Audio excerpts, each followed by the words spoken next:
I feel very lonesome if there's nobody around that I can help and love and protect. And I don't understand people that can only live for themselves. I can't understand it. Where do you get your happiness? Where do you get your satisfaction? What do you do with your life? What do you do with your strength? There must be somebody that needs help. It always is. I've always had people, whether they were worth it or not. Comes out later. They haven't all been worth my effort, but the effort was worth the effort. That's the way I look at life.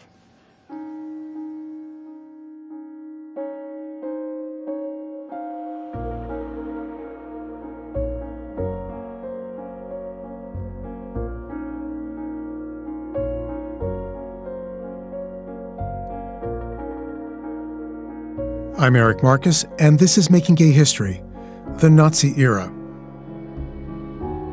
Frieda Belinfante was born in Amsterdam in 1904 to a Sephardic Jewish father and a Christian mother.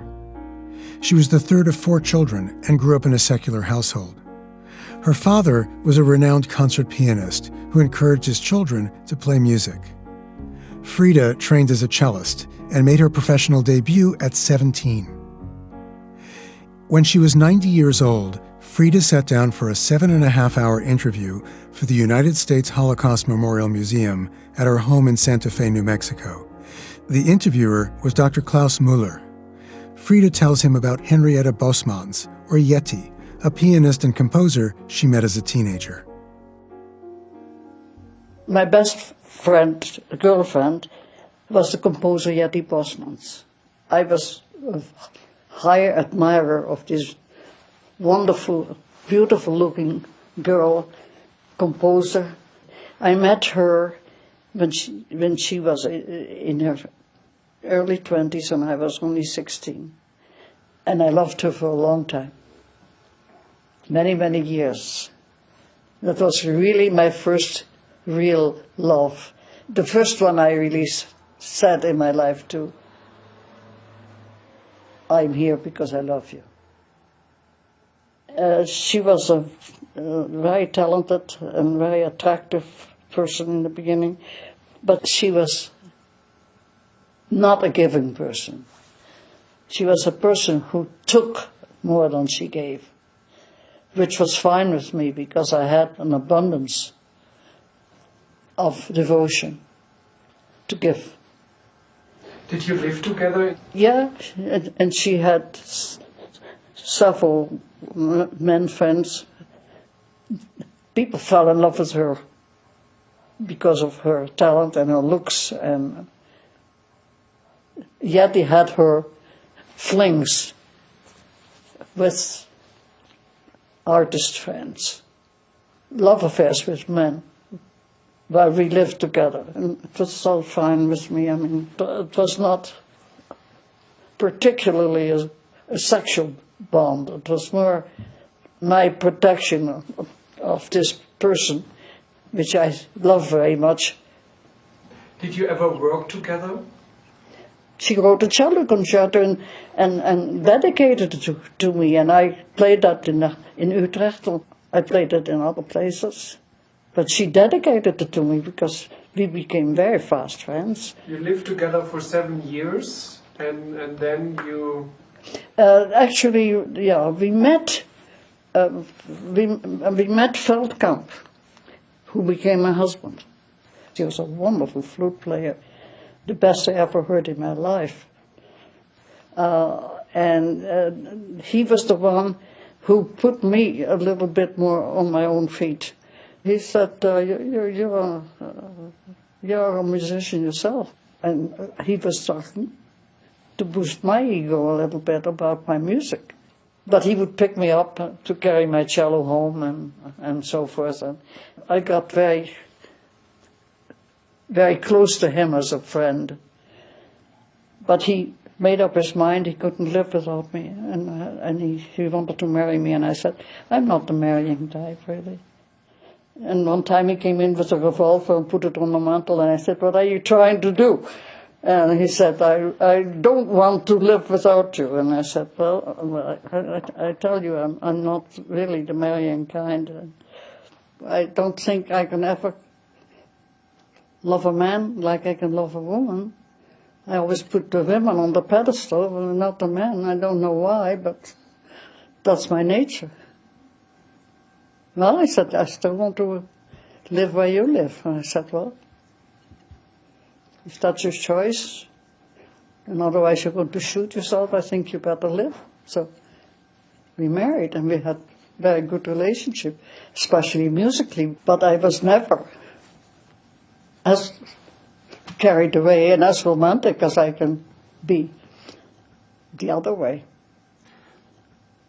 As soon as we were married, he was changed. He had been very happy, very playful, very outgoing. When we were married, he got less and less happy.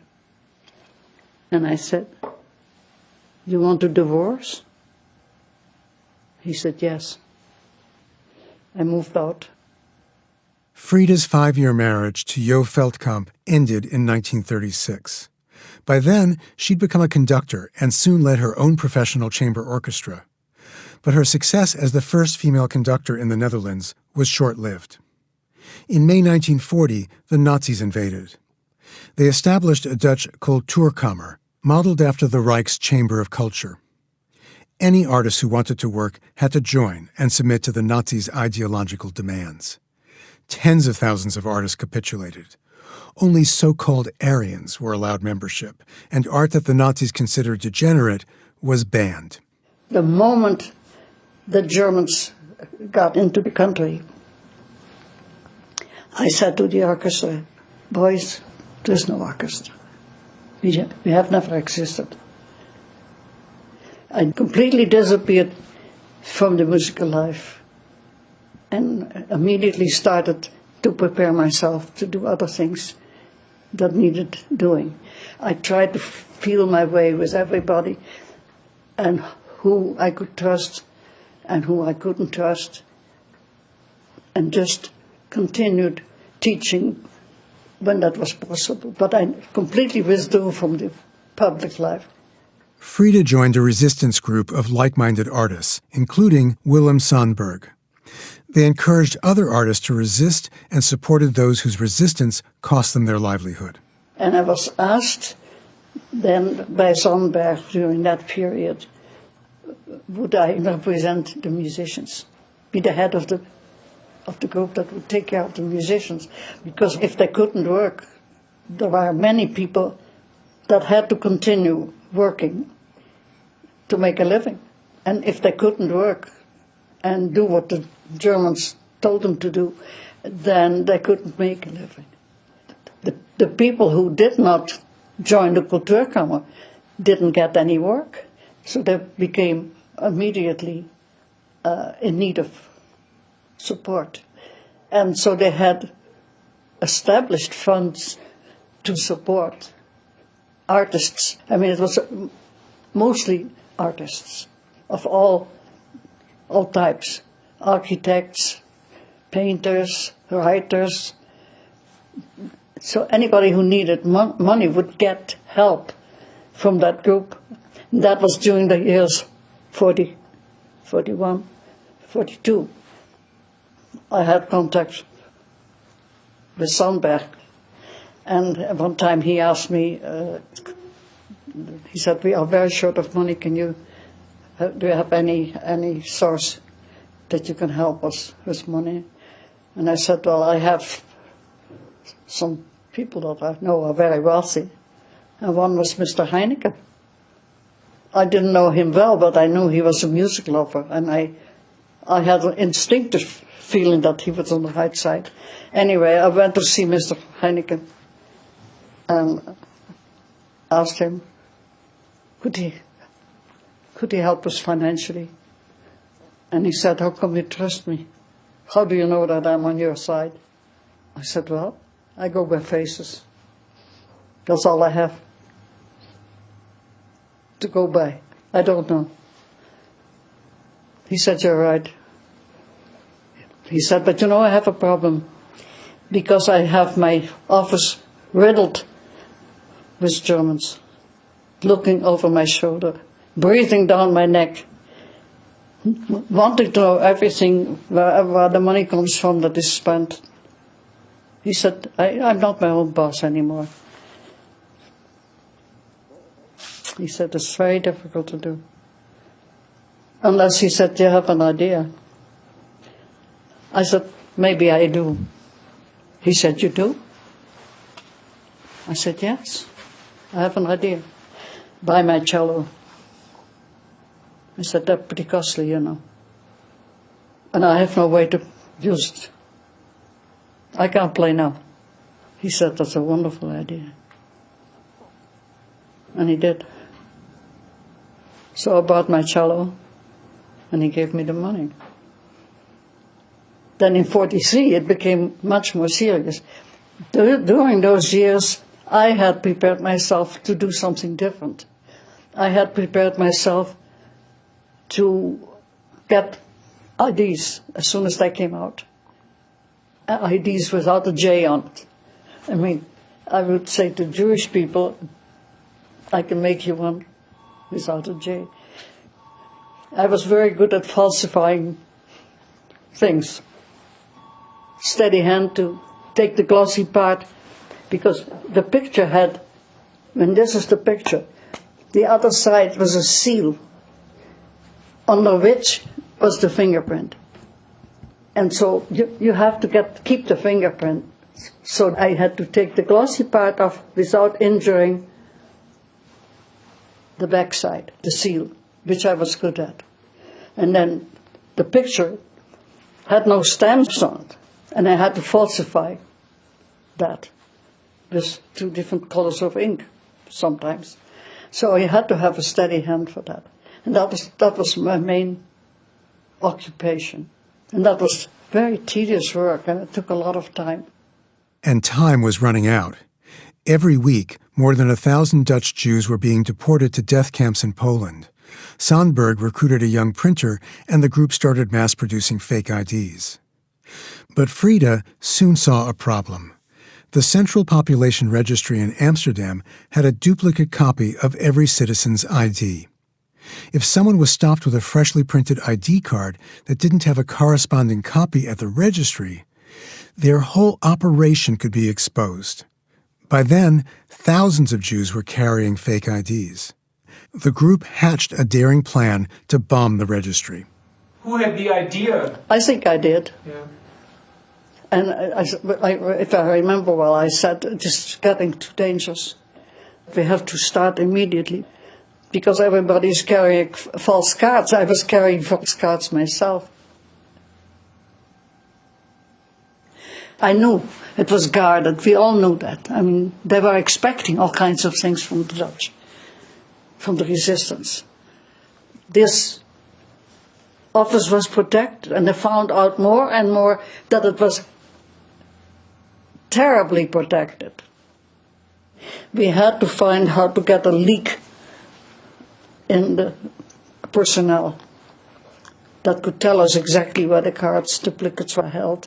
We had to have a tailor who would make 2 police uniforms. We had to find some leak in the police force that would tell us whether the officers were known by all the policemen, yes or no, and so forth. We had a lot of preparations to do, which went on for months. I only got the part in the preparations because they didn't want women in the attack on City Hall. We never got an active part in that. Why? I think because the main attackers were policemen. And to be disguised as a policeman for a man is easier. So I think they had a valid reason. However, there could have been, a woman could have brought in some of the explosives or some of the things that were not too heavy to carry. So they had principally said no women. There was no question about that. But was there any discussion?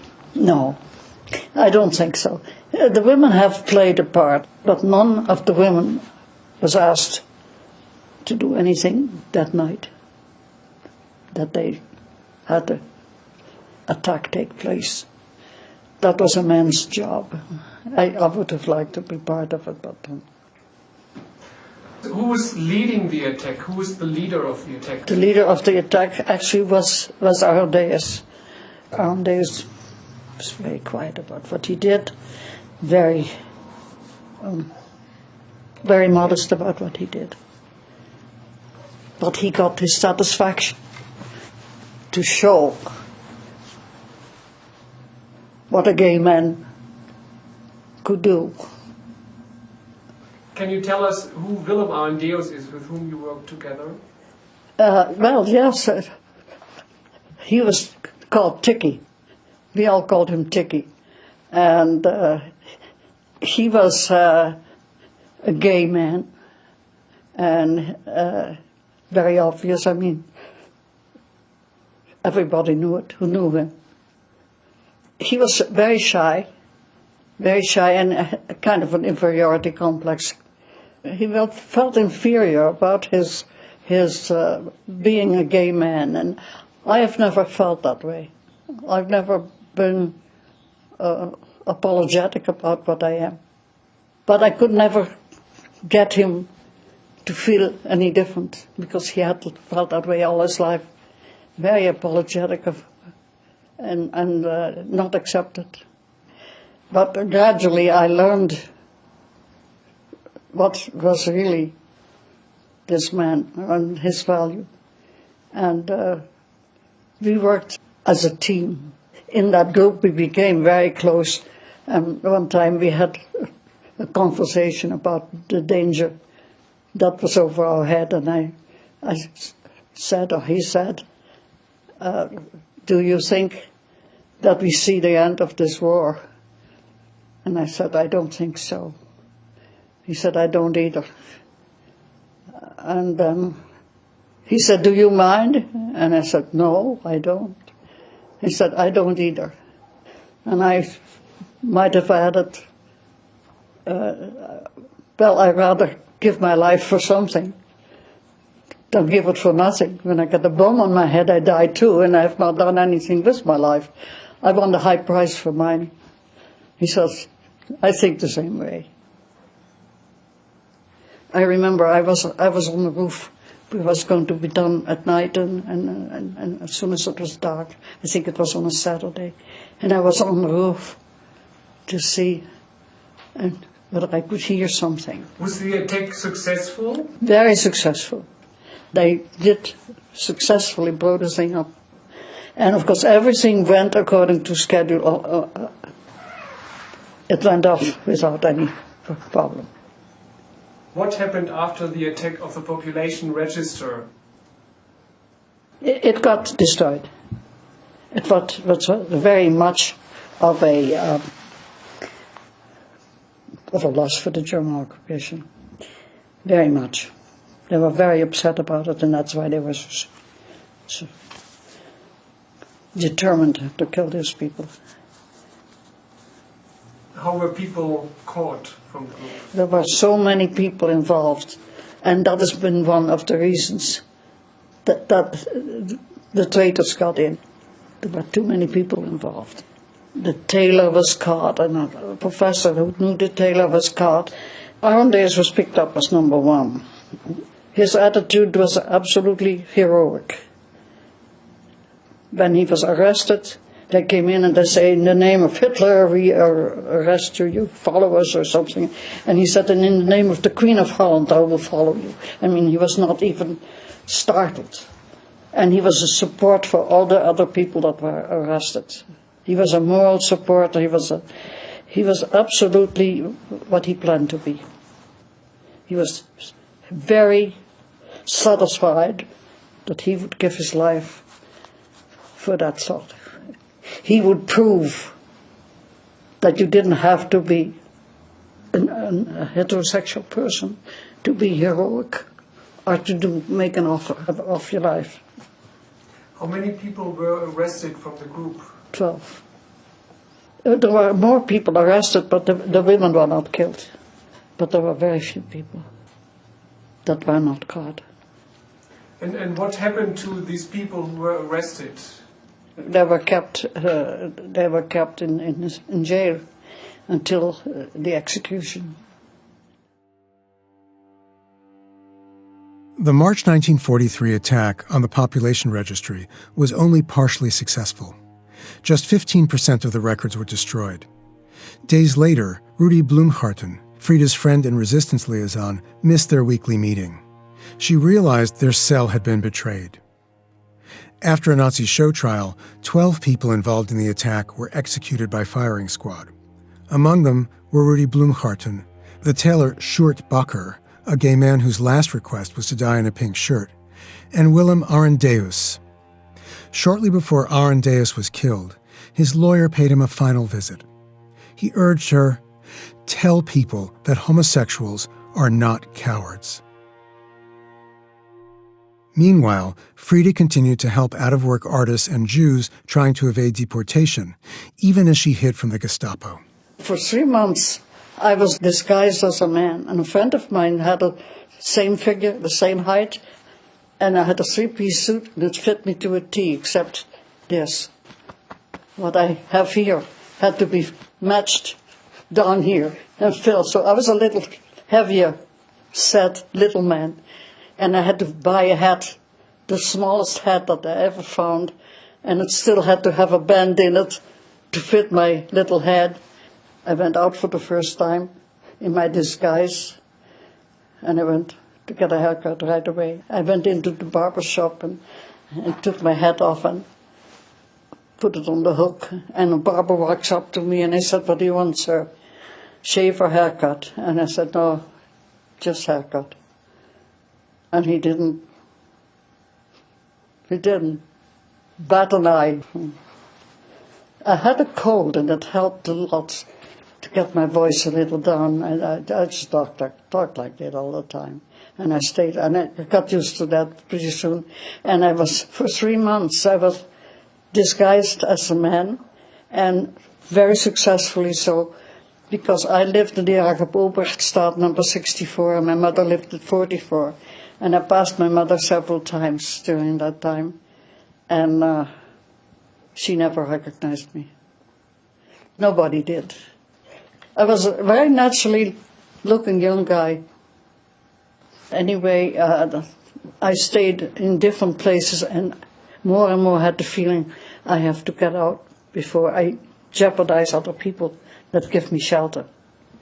Every single time I had been somewhere, the people would tell me that the Gestapo or some people from the Gestapo came and asked, was I there?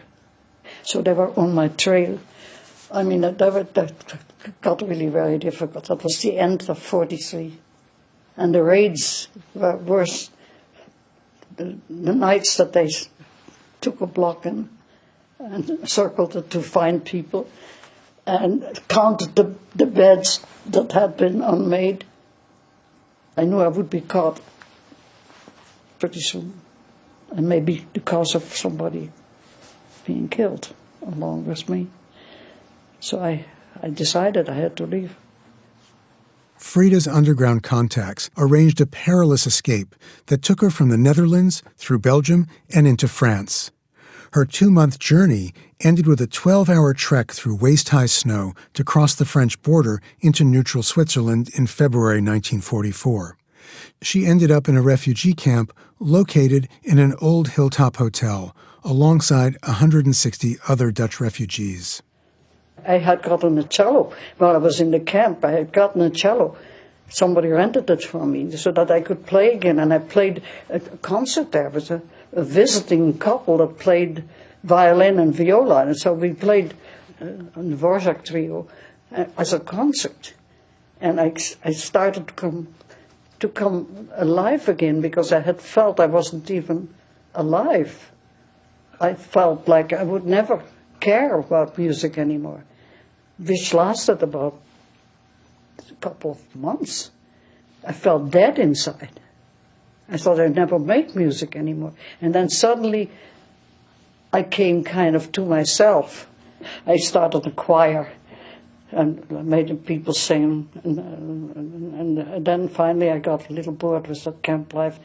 I was getting tired of these 160 people that didn't do anything. And they were starting to gossip about me and about my being a lesbian. And I got a little tired of being in that camp. When did you go back to Amsterdam after the war, and how was that? I went back as soon as we had a convoy going back. I found my apartment sealed by the Gestapo and everything intact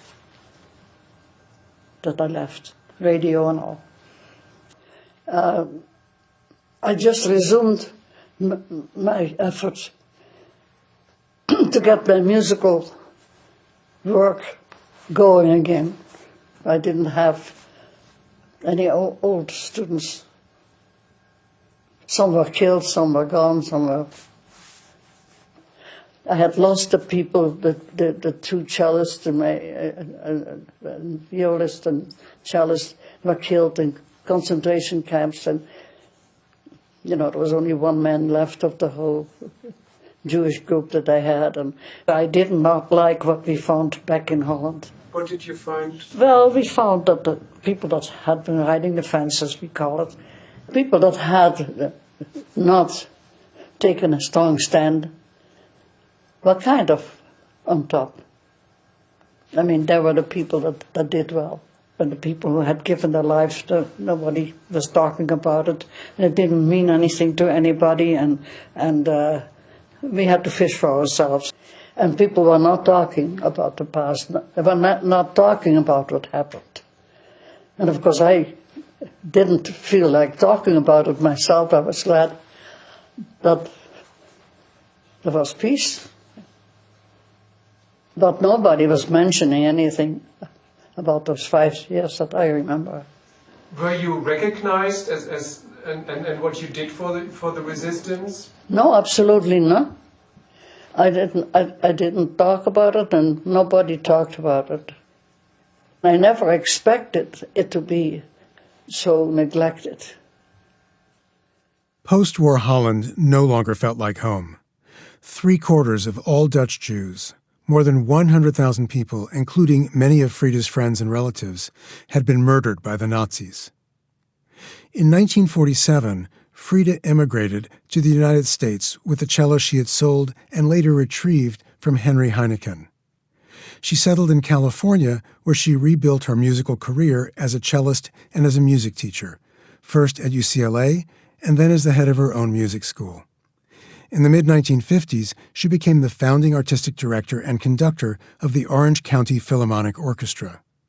She continued to give music lessons until the end of her life, despite failing health and hearing loss. Frieda died on March 5, 1995, at her home in Santa Fe, with Bobby, her beloved of 25 years, at her side.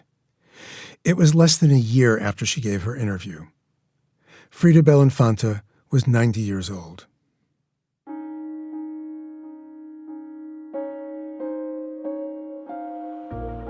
In our next episode, God Beck, a daring Jewish Berliner, leverages relationships with lovers and Christian family members to save Jews from the Nazis.